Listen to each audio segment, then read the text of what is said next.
The solution for me represents the ability to bring to your life something that can make these things called problems disappear, dissolve, and nullify. And that is what I spoke about when I opened up here a little while ago about energy. Energy comes in the form of fast and slow, high and low. And higher and faster energy nullifies lower and slower energy. A room full of darkness. Darkness is a lower and a slower energy, if you measure it, than is light. And when you bring light to the presence of a dark room, the darkness disappears. And that is a metaphor for every single one of the problems and concerns and struggles that you are facing in your life. And way back, 800 years ago, there lived a little man who gave up all of his possessions.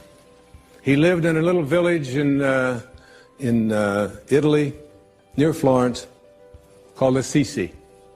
And we named one of our most famous cities in America after him. His name was Francesco, or as he became known later after his passing, St. Francis of Assisi. And I went to Assisi, and I had miracles that took place for me in visiting Assisi on several occasions. And St. Francis was one of these people who created a prayer that is perhaps the most well-known prayer on the planet today, certainly one of them. How can I become an instrument of thy peace? The ego is the part of us that wants to be at war, that wants to defeat, that wants to collect, that wants to be better than, that wants to always get more. The sacred, or the highest part of ourselves, is the part of us that just wants to be at peace. How can I become an instrument of peace? Not someone who's looking for peace, but someone who delivers it. There are opportunities every day. I was in a gas station just a few days ago, and in this gas station they had a car wash. And there was a young boy, he was maybe 18 or 19 years old, and he didn't speak English very well, and he couldn't figure out how to work the car wash. And he had put $2 in, and apparently it required $3.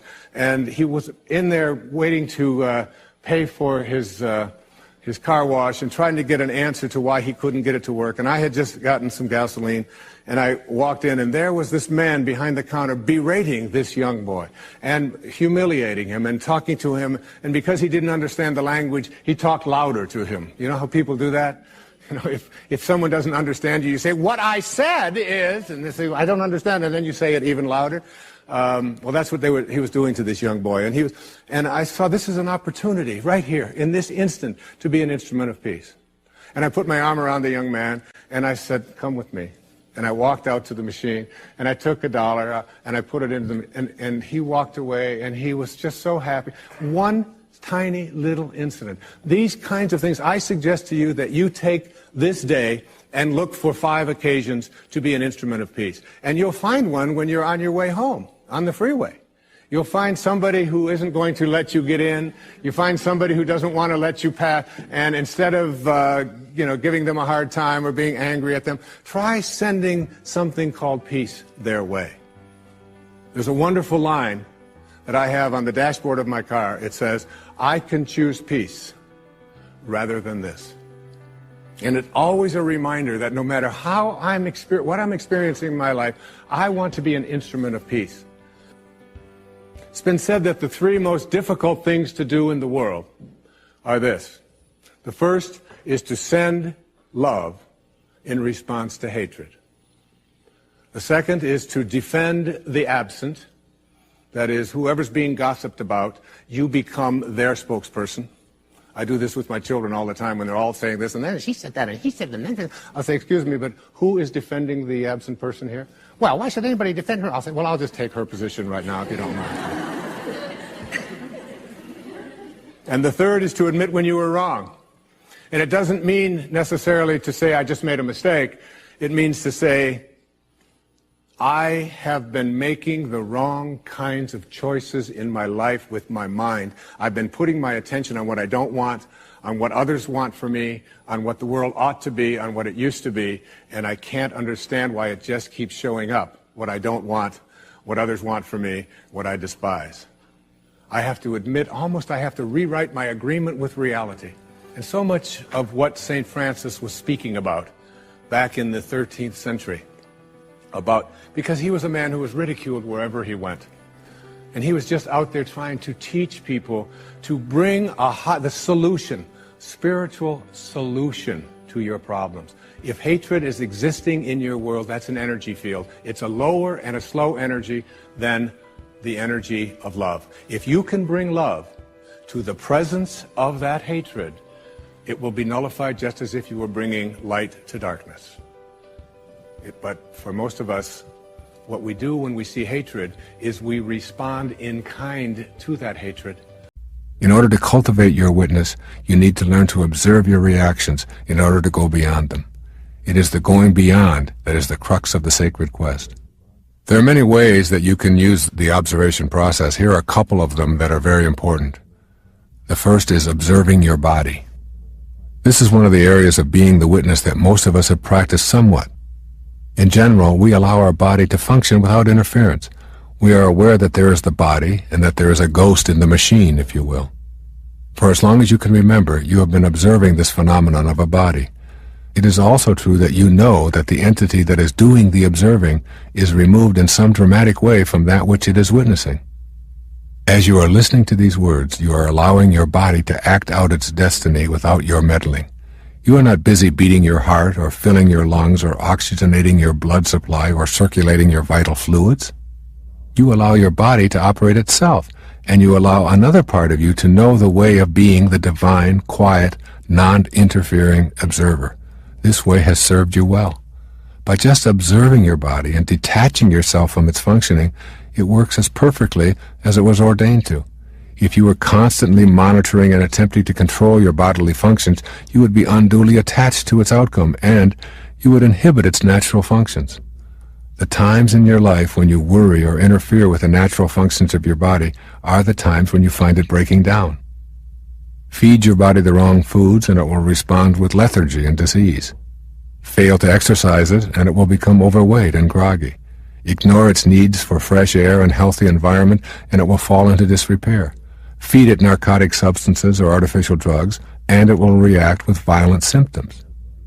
When your body is in any state of disrepair, from being overweight to having back pains or nervousness or influenza or cancer, or anything that is not the way of perfect health that your body knows at the cellular and genetic levels, then you are being called back to the position of loving witness. The second way of observing is called observing your mind.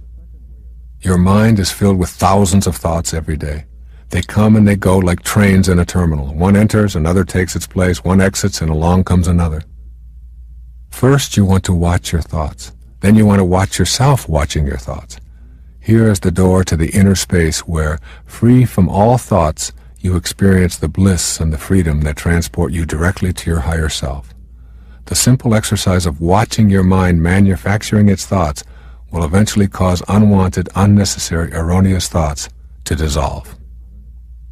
In the process of cultivating the witness, you learn to quiet your mind, to take inventory, and dispose of or reassign thoughts that generate self-defeating or ego-centered responses.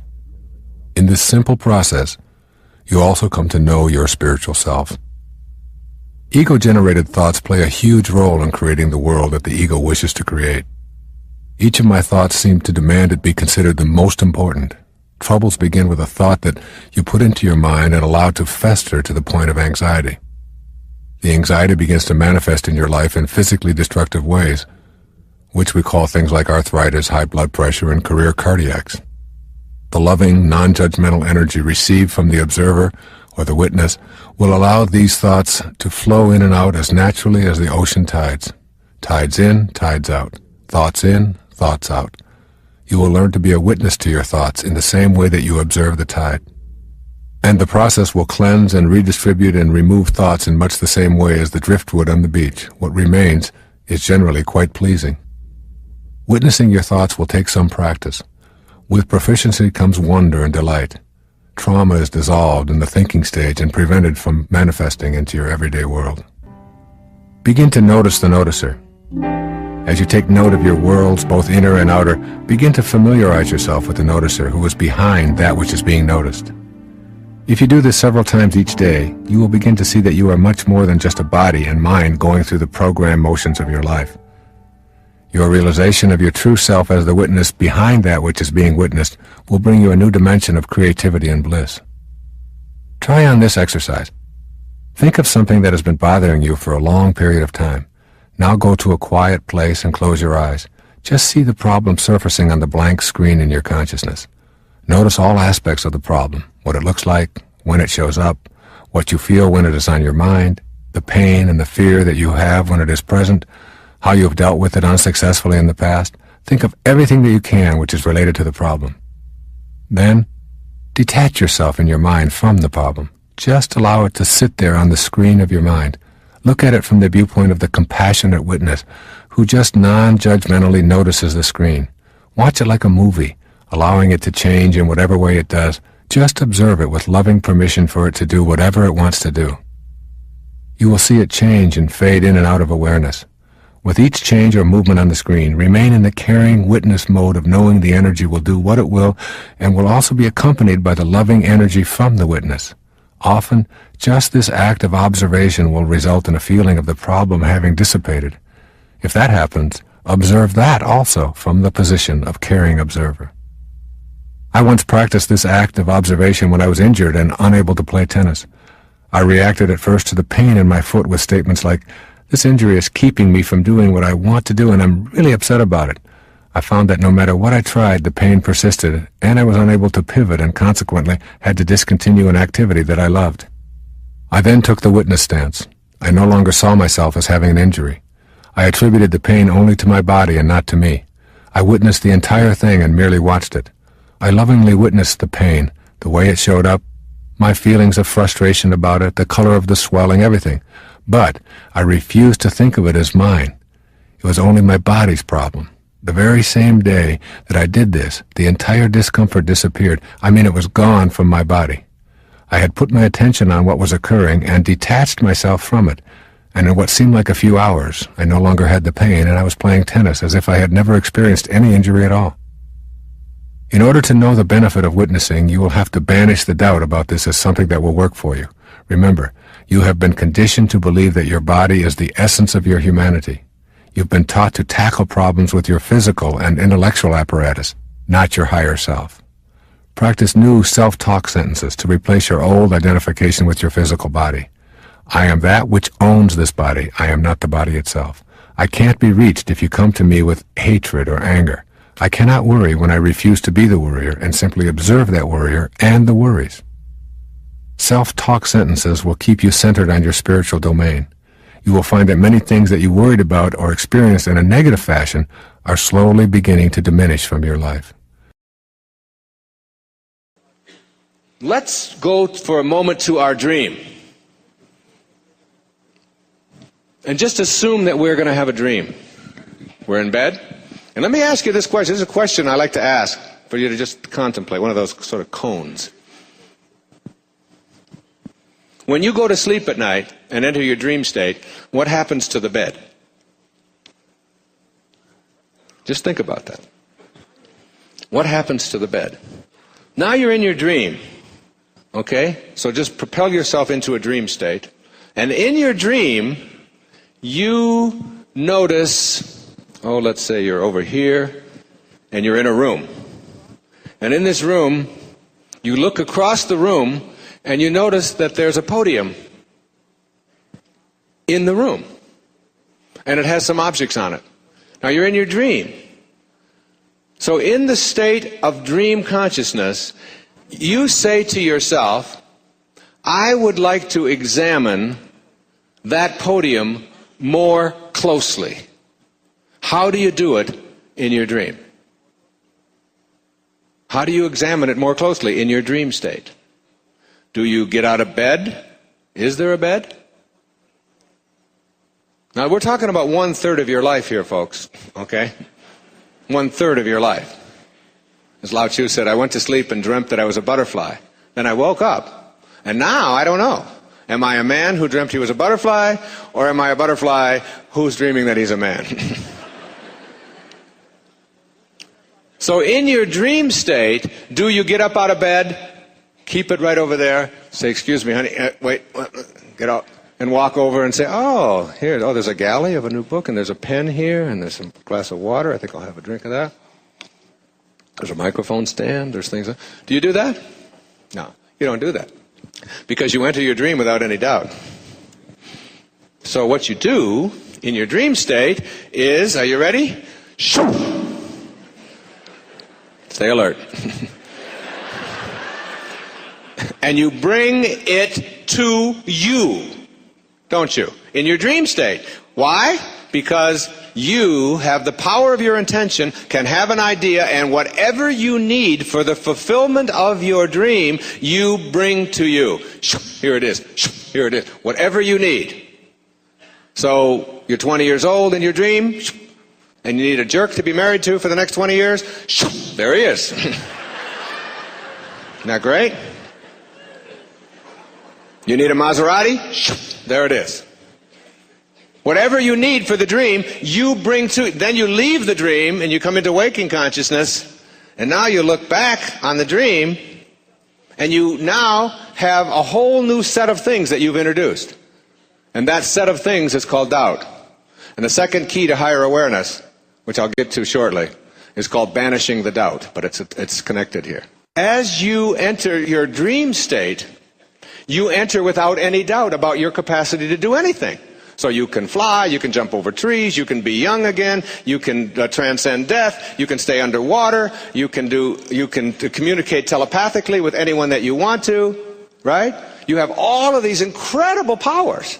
And if someone has died and you want them back, you bring them back. If you need to be 12 again, and then you come into this state and you say, I can't do any of those things because you're stuck in paradigms. And the paradigm says, you cannot change your shape, you can't shape shift.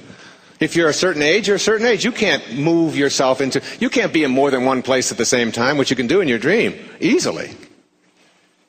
You can't do those things. And one of the things I talk about in Your Sacred Self is like learning to become a waking dreamer, to understand that you don't have to go to sleep in order to dream. So now you wake up, and what I'm suggesting to you is that this is also a dream, only it's a 100-year dream. And in this 100-year dream, everything that you can do in your 8-hour dream, you can do in this 100-year dream. Everything. If you know better than to doubt it. And if you get rid of the paradigms that muck up your life. You have the capacity. But the minute that you introduce doubt into it, like that poem that I started out, Real Magic, which is really my effort to write about how to manifest miracles in your life. From Samuel Taylor Coleridge, he said, what if you slept? And what if in your sleep you dreamed? And what if in your dream you went to heaven and there picked a strange and wonderful flower? And what if when you awoke, you held that flower in your hand? Ah, what then? Is it possible to bring something from a dream state into a waking state? Or is that part of a paradigm? And the tiniest smidgen of doubt that enters your consciousness is what you will act upon. 7 key little words from Proverbs. As you think, so shall you be. If you think that it's not possible, what you think about is what expands. Or as Emerson said, the ancestor to every action is a thought. And the minute you have a doubtful thought in your consciousness, you will act upon that and manifest the fruit of that doubt. And not be able to see it. You will not see it. Whatever choice you make in every interaction you have, make the choice to be at peace, your sacred or higher self says. Whereas your ego says, oh, no. It's much more important to be right. And so we find people in relationships struggling a lot. And one of the things that they struggle about is who's right and who's wrong. Most of the fights that you have in your relationships really basically, oftentimes you forget the details. But it's basically about who's right and who's wrong. So that if you want to have your higher or your sacred part of you ruling in your life, I suggest this to you. Practice being kind rather than right. When you have the choice, and you have the choice in your relationships with your spouse and your ex-spouse, with your parents, with your grandparents, with your in-laws, with strangers on the freeway, with flight attendants, with waiters, with whomever you interact, if you can just subdue this ego part of you which says, it's important for me to be right, which will introduce you to stress and anxiety and fear and so much of the stuff that I talked about earlier, and instead say, how can I suspend this part of me and allow the part of me that wants to be at peace, that wants to be happy, that wants to be fulfilled. And if I said to you, I'm going to give you a magic wand, and with this magic wand, I am going to allow you to just wave it and get anything that you want. Whatever you want. You can have this, you can have this car, you can have these nice clothes over here, you can have this home, whatever it is. Or I said to you, in lieu of that, I'm going to give you another wand, and you can wave this, and for every moment for the rest of your life, you'll be at peace. Whatever comes along, you'll be able to choose peace. And basically, we know that we're only here for a very short time. And being able to choose peace, which is what the sacred part of you begs you, the higher self. Once you get that, you begin to shift away, and you stop telling yourself that the people who are close to me, in relationship with me, are the people who don't belong there. I remember my wife and I, we often talk about this, and we've been together a long time. We've had many children together, and we have a very wonderful, loving relationship. Thank you. But we'd often, and one time I said to her, or she said to me, you know, we love each other, but this doesn't sound like love. Sometimes the way we talk to each other doesn't sound like love. Let's practice with each other, being kind rather than being right. And it was transformative that when we had that walk. And doing that with your children, and doing that with a waiter. I mean, a waiter who comes to you and is like, you know, hassled and frazzled and has been busy and all of that, and your ego says, wait a minute, I'm here and I'm important, and I have a right to be served, and I have a right to be served now. That's the ego part of you. If you can suspend that and say, you know, you are a lucky man tonight. You got somebody who's dealing from his sacred self. And I understand. And you take your time, and you come to me, and you bring it at your convenience, whenever you can. I'm willing to suspend and you know what? You'll get served so fast and with such gratitude just for being kind, if you practice it. Every single one of us are in relationship, whether it's with our husbands and wives, with our ex-husbands and wives, with our children, our grandchildren, whether it's with people we drive along the freeway next to, whether it's with waiters and waitresses or baggage handlers or flight attendants or people that we are in line to get into the movie. We're all in relationships, and we interact with each other all the time. And probably the best lesson that I've ever learned in my life about how to be in a relationship in a way which is powerful and happy and fulfilling is to remember this sentence. When you have a choice, and you always do, to be right or to be kind, start picking kind. The ego part of us wants to be right. How dare you not serve me as fast as I think I deserve to be served? How dare you say something to me? And immediately we want to make that other person wrong and make ourselves right. But there's a part of each one of us that wants to be happy, wants to be at peace. And that part of us says, it doesn't matter whether you're right. It doesn't matter about your ego. All you want is to be at peace, so pick kind. This kind of an attitude, if we had more of this, not only in our own personal lives, would we improve virtually every relationship we have with all of the people closest to us and all of the strangers we interact with. But on our planet as well, we would begin to understand the wisdom that on a round planet, there's no choosing up sides, that we're all one. We're all breathing the same air. We're all drinking the same water. We're all being warmed by the same sun. And as they say, as the Native Americans used to say, no tree has branches so foolish as to fight among themselves. It applies in your relationships, and it applies as a people as well.